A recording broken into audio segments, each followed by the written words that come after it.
people with guilty consciences are more easily startled by loud noises. I'm sorry. I don't know why that went off. Oh, sure. Anyway, just an interesting science fact. Oh, lovely. It's our weighted companion cube. The weighted companion cube level. I apologize for having to play this through in low res because the fizzling effect is rather anemic compared to playing it in medium or high res.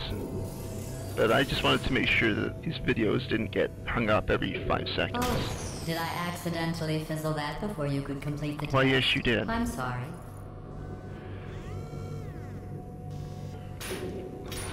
Go ahead and grab another one.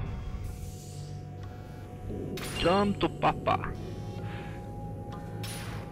Alright. Oh, no. I fizzled that one too. You're just cruel. Of course, we already Oh, well. knew that. We have warehouses full of the things. Absolutely worthless. I think the most I'm important happy to get thing rid we of have to them. realize about GLaDOS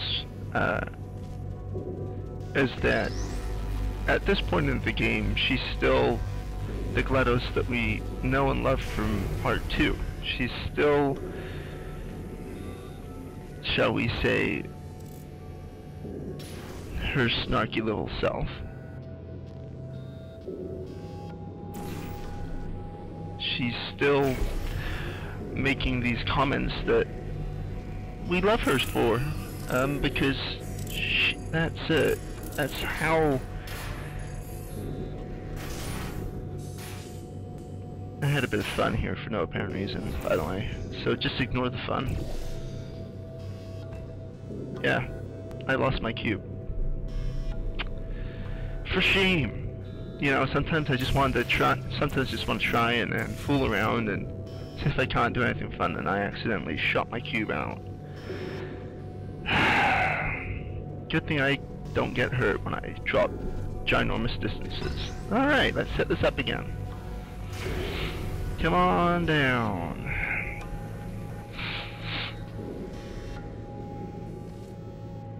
One thing I'm kind of glad that didn't translate over quite as much from Portal was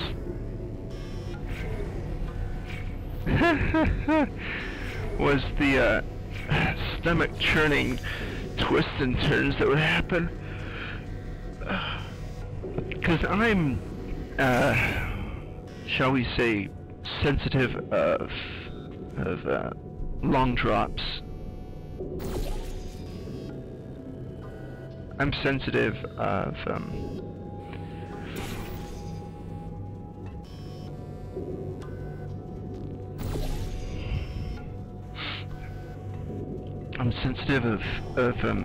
the gyrations that the camera used to use in the first Portal, which would kind of throw me for a loop. No, I never actually threw up playing the game, but I sure didn't feel particularly wonderful at some points, especially in that room where you keep planting portals on higher and higher levels. Yeah, that was not my favorite room, because a couple of them you would twist out of, and it just did not sit well with me. But those are things that you have to get used to. Now, I think an interesting discussion topic would be, would I be writing this in first person? And I think the answer would be some of the time, because some of the time we use what's called first-person point of view. We use point of views. Don't take anything with now, you. the point of views are key. You know, you don't just use point of view all the time. You use point of view to show something important, in my opinion, from the perspective of Chell, or even from the perspective of GLaDOS.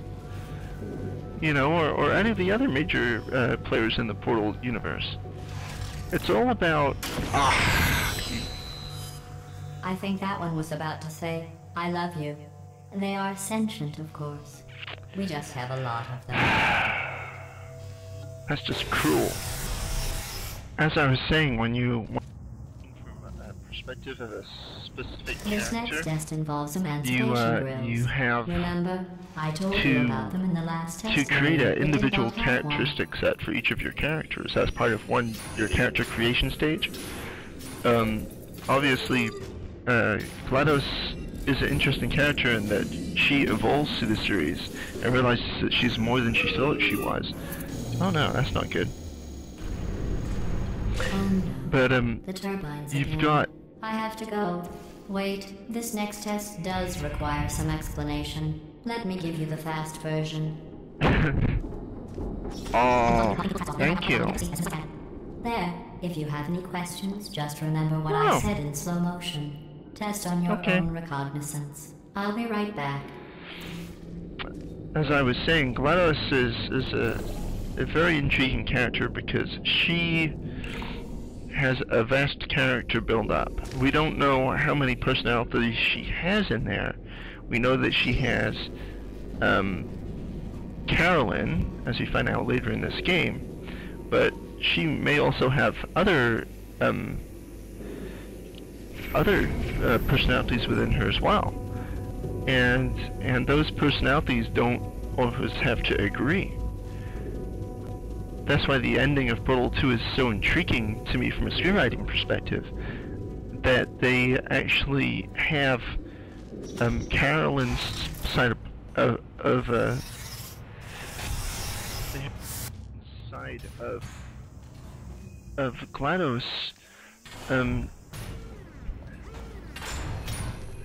decide to let Chell go. You know, and for a computer game screenplay, that just that really hit me. That really hit me. It was fantastic, and it was something that I hadn't really expected. And it's something that didn't click in my screenwriting brain until probably the third or fourth playthrough of all things, where it was just like, wait a second, you know, this song is about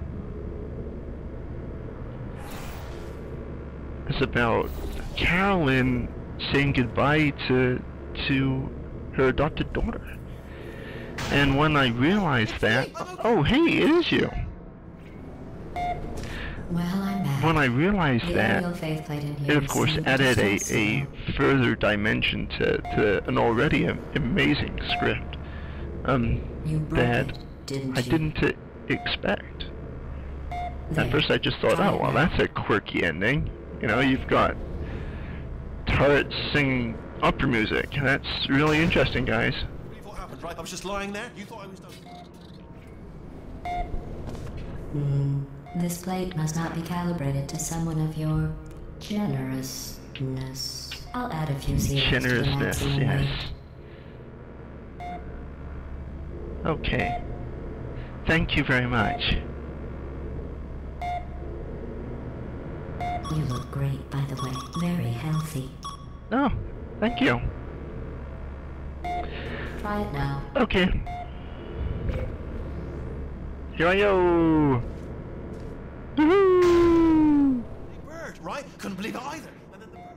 Now I love the whole bird aspect. It reminds me a lot of Monty Python, and there's a lot of very Monty Python-ish writing in here. Even the thoughts that Wheatley here could have been carried by a bird onto a testing track is more than mildly humorous and ridiculous. But since the game already has established the fact that it's very much inspired by the sort of zany writing you get from people such as Monty Python, then it enables you to kind of branch out into that kind of silliness without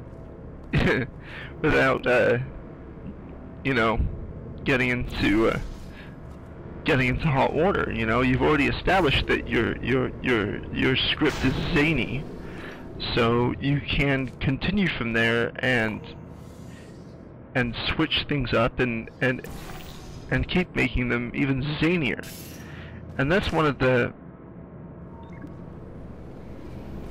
I had to try that. That's one of the benefits of writing such a totally nuts universe in the first place. It enables you to be able to write stuff like the extended talk when we eventually get to the the implosion,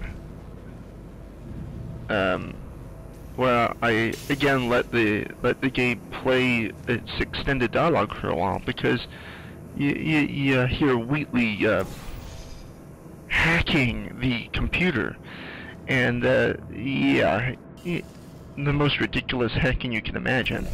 It makes hacking in Hollywood scripts seem positively genius by comparison. Yes, let me just clack on a few keys for a while. It'll work. It'll definitely work. Because that's all you have to do, just clack on random keys. But I mean, by all means, you know, tell the computer I'm a bird with lovely plumage. You'll tickle my Monty Python funny bone any other week with that sort of stuff.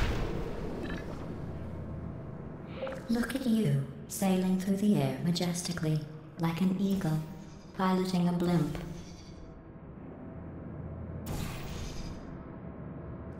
In case you're wondering, yeah, I forgot that I had to move the orange portal. But I at least got it set up right. Yay me.